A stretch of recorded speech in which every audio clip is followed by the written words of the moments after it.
اور جو مال تمہاری بیویاں چھوڑ مریں اگر ان کی اولاد نہ ہو تو اس میں سے نصف تمہارا ہے، پھر اگر ان کی اولاد ہو تو ترکے میں تمہارا حصہ چوتھائی ہے، لیکن یہ تقسیم وصیت کی تعمیل کے بعد جو انہوں نے کی ہو یا قرض کے ادا ہونے کے بعد جو ان کے ذمے ہو کی جائے گی۔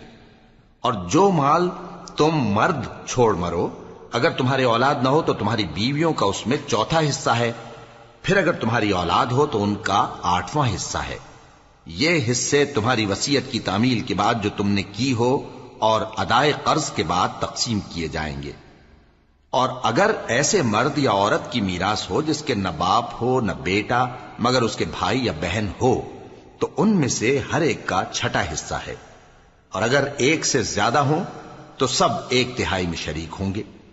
یہ حصے بھی بعد ادائے وصیت و قرض بشرطے کہ ان سے میت نے کسی کا نقصان نہ کیا ہو تقسیم کیے جائیں گے۔ یہ اللہ کا فرمان ہے اور اللہ نہایت علم والا ہے، بردبار ہے۔ یہ تمام